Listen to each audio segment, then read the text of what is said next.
Hello everyone, आज हम करने वाले हैं चैप्टर कारतूस, जिसके लेखक हैं हमारे हबीब तनवीर जी। यह पाठ जबाज वजीर अली की जिंदगी का एक अंश है। इस नाटक में उस हिस्से को बताया गया है जब वजीर अली अपने दुश्मन के कैंप में जाकर वहां से अपने लिए कारतूस ले जाते हैं और अपनी बहादुरी का गुणगान अपने दुश्मन से करवाता है। नाटक के पात्र हमारे नाटक में एक कर्नल है, एक लेफ्टिनेंट है, एक सिपाही है और एक सवार है। और जो सवार है वो हमारा वजीर अली ही है। जो हमारा कर्नल है वो लेफ्टिनेंट से एक बड़ी पोस्ट पर आता है। कर्नल से छोटी पोस्ट वाले को लेफ्टिनेंट बोलते हैं। और सिपाही हमारा जो रक्षा करता है। आगे पढ़ने से पहले हम ये समझ लेते हैं कि जो हमारा आसिफ उद्दौला है वो हमारे वजीर अली के पिताजी हैं। आसिफ उद्दौला का भाई का नाम है सौदत अली। जो हमारे सौदत अली हैं वो हमारे वजीर अली के चाचा हैं। तो बढ़ते हैं। अंग्रेज सरकार के आदेश अनुसार वजीर अली को गिरफ्तार करने के लिए कर्नल कालिंज अपने लेफ्टिनेंट और सिपाहियों के साथ जंगल में डेरा डाले हुए हैं। उन्हें जंगल में आए हुए हफ्ते गुजर गए हैं, परंतु वह अभी तक वजीर अली को गिरफ्तार नहीं कर पाए हैं। वजीर अली के दिल में अंग्रेजों के प्रति नफरत की बातें सुनकर उन्हें रॉबिन हुड की याद आ जाती है। अपने 5 महीने के शासनकाल में उसने अवध के दरबार से अंग्रेजी हुकूमत को साफ कर दिया। सौदत अली आसिफ उद्दौला का भाई है, साथ ही वजीर अली का दुश्मन भी है। क्योंकि आसिफ उद्दौला के यहाँ लड़के होने की कोई संभावना या उम्मीद नहीं थी, परंतु वजीर अली ने सौदत अली के सारे सपने को तोड़ दिया। तो इसमें होता है क्या, जो हमारी अंग्रेज सरकार ने आदेश दिया था हमारे कर्नल कालिंज और लेफ्टिनेंट को कि उनको वजीर अली को पकड़ना है, इसलिए वह जंगल में डेरा डाले हुए थे। तो क्या हुआ, उनको हफ्ते गुजर गए, उनको वजीर अली मिला नहीं। और वजीर अली क्योंकि बहुत ही चालाक था, वजीर अली के दिल में बहुत ही ज्यादा नफरत थी अंग्रेजों के प्रति, और उसकी जो कारनामे थे उनको सुनकर रॉबिन हुड की भी याद आ जाती थी। जब हमारा वजीर अली अपने शासनकाल में था, 5 महीने के लिए शासनकाल में था, तब उसने अपने दरबार से अंग्रेजी हुकूमत को साफ कर दिया था। और सौदत अली और अली आसिफ उद्दौला का भाई है, ठीक है। वजीर अली का दुश्मन भी, मतलब वजीर अली का दुश्मन हमारा सौदत अली है, क्योंकि आसिफ उद्दौला सौदत अली का भाई है। जो उसके यहाँ पर कोई लड़के होने की कोई उम्मीद नहीं थी, पर जब वजीर अली उनके हुआ तो सौदत अली के सारे सपने टूट गए, क्योंकि अब शासन पूरा वजीर अली को मिलने वाला था, ना कि सौदत अली को। आगे बढ़ते हैं। अंग्रेजों ने सौदत अली को अवध के तट पर बैठाया, क्योंकि वो अंग्रेजों से मिलकर रहता था और ऐश पसंद का आदमी है। इसके बदले में सौदत अली ने अंग्रेजों को आधी दौलत और 10 लाख रुपए नगद दिए। तो होता है क्या, हमारे अंग्रेजों ने सौदत अली को तख्त पर बिठा दिया अवध के, और वजीर अली को निकाल दिया। क्योंकि हमारा जो सौदत अली था वो हमारा ऐश पसंद का आदमी था, और हमारा जो सौदत अली था उसने अपनी आधी दौलत अंग्रेजों को दे दी और 10 लाख रुपए नगद दे दिए, मतलब कैश में दे दिए। और जो हमारे अंग्रेज थे उनको भी पैसा धन दौलत चाहिए थी, इसलिए उन्होंने सौदत अली से हाथ मिला लिया।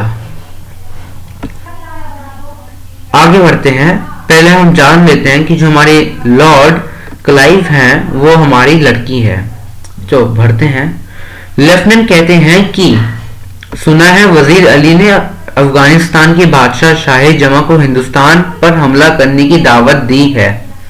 इस पर कर्नल ने कहा कि अफगानिस्तान को हमले की दावत सबसे पहले टीपू सुल्तान ने दी, फिर वजीर अली ने भी उसे दिल्ली बुलाया। फिर शमसुद्दौला ने भी, जो नवाब बंगाल के रिश्ते का भाई है और बहुत खतरनाक है।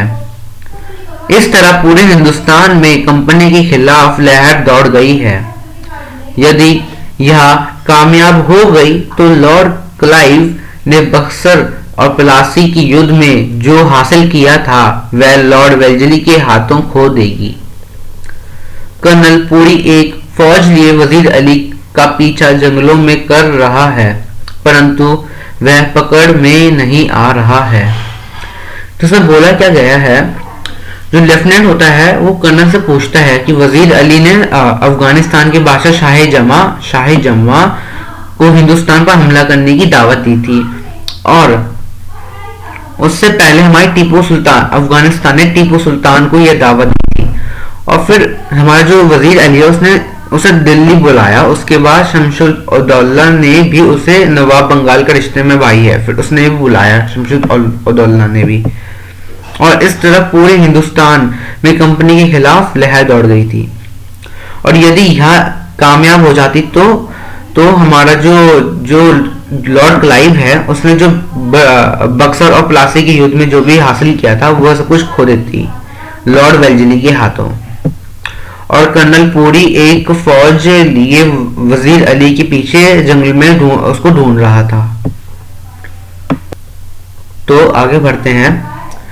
कर्नल ने वजीर अली द्वारा कंपनी के वकील की हत्या करने का किस्सा सुनते हुए कहा कि हमने वजीर अली को पद से हटाकर 3 लाख रुपए सालाना देकर बनारस भेज दिया। कुछ महीने बाद गवर्नर जनरल ने उससे कलकत्ता बुलाया। वजीर अली बनारस में रह रहे कंपनी के वकील के पास जाकर पूछा कि उसे कलकत्ता क्यों बुलाया जाता है। इस पर वकील ने उसे बुरा भला कह दिया, और जिस कारण वजीर अली ने वकील को खंजर मार दिया। उसके बाद वह अपने कुछ साथियों के साथ आजमगढ़ भाग गया। वहां के शासन में उन लोगों को सुरक्षित घाघरा पहुंचा दिया। अब वह इन्हीं जंगलों में कहीं भटक रहा है। जो हमारा कर्नल है वो वजीर अली कंपनी वकील की हत्या के बारे में किस्सा सुना रहा है। वो बोलता है कि वजीर अली को पद से हटा दिया और 3 लाख रुपए सालाना देकर बनारस भेज दिया गया। तो जब हमारा सौदत अली को पद पर बिठा दिया गया और वजीर अली को हटा दिया गया तो उसको 3 लाख रुपए सालाना मतलब हर साल दिया गया और उसको बनारस भेज दिया गया। तो क्या हुआ, कुछ महीने बाद गवर्नर जनरल ने उसे कलकत्ता बुलाया और वजीर अली बनारस में रह कंपनी के वकील के पास पहुंच गया। और जो कंपनी के वकील था उसके पास गया, उससे पूछा कि कलकत्ता में उसको क्यों बुलाया जाता है। तो इस पर वकील ने उसे बहुत गंदा बोल दिया, बुरा भला। तो इसकी वजह से वजीर अली को बहुत ज्यादा गुस्सा आ गया और उसने उसको खंजर मार दिया, जिसकी वजह से उसकी मौत हो गई। और उसके बाद वो अपने साथियों के साथ आजमगढ़ भाग गया। आजमगढ़ में जो भी राजा था, शासन में था जो भी, उसने उसकी रक्षा की और उसको सुरक्षित घाघरा पहुंचा दिया। और वो घाघरा और जो कर्नल है और लेफ्टिनेंट वो उसी जंगल में उसको अभी तक ढूंढ रहे हैं, पर वो वजीर अली को अभी तक ढूंढ नहीं पाए। तो आगे बढ़ते हैं। लेफ्टिनेंट द्वारा पूछे जाने पर कर्नल ने वजीर अली की स्कीम बताते हुए कहते हैं कि वह किसी तरह नेपाल पहुंचना चाहते हैं, अफगानी हमले का इंतजार करे और ताकत बढ़ाए। वह सौदत अली को उसके पद से हटाकर खुद कब्जा करे और अंग्रेजों को हिंदुस्तान से निकाल दे। लेफ्टिनेंट अपनी शंका जताते हुए कहता है कि हो सकता है कि वो लोग नेपाल पहुंच गए हों, जिस पर कर्नल उसे भरोसा दिलाते हुए बताता है कि अंग्रेजी और सौदत अली की फौज बड़ी शक्ति से उसका पीछा कर रही है और उन्हें पता है कि वह इन्हीं जंगलों में है। इसमें बोला क्या जा रहा है, इसमें बोला जा रहा है कि जो हमारा लेफ्टिनेंट है वो कर्नल से पूछता है कि वजीर अली की स्कीम बताते हुए कहता है कि कि हमारा जो वजीर अली है उसको जैसे तैसे करके भी नेपाल पहुंचना है।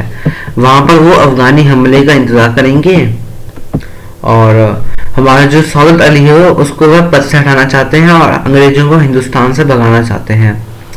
लेफ्टिनेंट अपनी शंका को जताते हुए, अपने लेफ्टिनेंट को शंका होती है कि हो सकता है कि वजीर अली नेपाल कब का पहुंच गया हो, पर जिस पर कर्नल हमारा बोलता है उसको भरोसा दिलाता है कि ऐसा नहीं है। सौदत अली और अंग्रेजी की जो फौज है उसका अभी तक पीछा कर रही है और उनको पता है कि वह इन्हीं जंगलों में है। तो आगे बढ़ते हैं। तभी एक सिपाही आकर कर्नल को बताता है कि दूर से धूल उड़ती आ रही दिखाई दे रही है, लगता है कोई काफिला चला आ रहा है। कर्नल सभी को मुस्तैद रहने को आदेश देता है। लेफ्टिनेंट और कर्नल देखते हैं कि केवल एक ही आदमी है। कर्नल सिपाही से उस पर नजर रखने को कहता है। घुड़सवार उनकी ओर आकर रुक जाता है और इजाजत लेकर कर्नल से मिलने अंदर जाता है और एकांत की मांग करता है, जिस पर कर्नल सिपाही और लेफ्टिनेंट को बाहर भेज देते हैं। वह कर्नल से कहता है कि वजीर अली को पकड़ना कठिन है और कारतूस की मांग करता है। कर्नल उसे कारतूस दे देता है। जब वह कारतूस लेकर जाने लगता है तो कर्नल उससे उसका नाम पूछते हैं। वह अपना नाम वजीर अली बताता है और कारतूस देने के कारण उसकी जान बख्शने की बात कहता है। उसके चले जाने के बाद लेफ्टिनेंट जब पूछता है कि कौन था, तब कर्नल एक जवान सिपाही बताता है। तो इसमें हुआ क्या, एक सिपाही आया और वो कर्नल को बताने लग गया कि बाहर धूल उड़ रही है, ऐसा लग रहा है कोई काफिला चला आ रहा है। काफिला का मतलब ढेर सा एक ग्रुप सा आ रहा है। कर्नल सभी को मुस्तैद में सबको एक डट उसकी तरफ देखने को बोलता है और लेफ्टिनेंट और कर्नल उसको देखते हैं और देखते हैं कि वो सिर्फ एक ही आदमी है। कर्नल सिपाहियों को उस पर नजर रखने को कहता है और हमारा घुड़सवार आकर वहां पर रुक जाता है और इजाजत लेता है कि कर्नल से क्या वो मिल सकता है। और जब वो कर्नल से मिलने जाता है तो वह एकांत की मांग करता है, मतलब वो चाहता है कि कोई उसके वहां पर कोई ना सुने उसकी बातें, ना लेफ्टिनेंट ना सिपाही। तो जिस पर कर्नल सिपाही और लेफ्टिनेंट को बाहर भेज देते हैं। जब कर्नल से कहता है कि वजीर अली को पकड़ना बहुत कठिन है, जिससे पता चलता है कि जो हमारा घुड़सवार था वो एक अंग्रेजी सिपाही बन के आया था और बताता है कि वजीर अली को पकड़ना मुश्किल है और वह कारतूस की मांग कर रहा था। तो फिर कर्नल उससे कारतूस दे देता है और जब कारतूस लेकर वह जा रहा होता है तो कर्नल उससे नाम पूछता है, तो वो अपना नाम वजीर अली बताता है। तो वो कोई और सवार कोई और नहीं, वजीर अली ही था और कारतूस देने के कारण वह उसको बख्श देता है, उसको माफ कर देता है। और उसके चले जाने पर जब लेफ्टिनेंट हमारा आता है पूछता है कौन आया था, तो कर्नल उसको बताता है एक जाबाज सिपाही। तो ये दिखाता है कि हमारा वजीर अली कितना ही बहादुर था। वो दुश्मन के मुंह पर आकर कारतूस मांगी उसने और वो चला भी गया। और यहीं पर चैप्टर खत्म होता है। Thank you for watching my videos. Bye.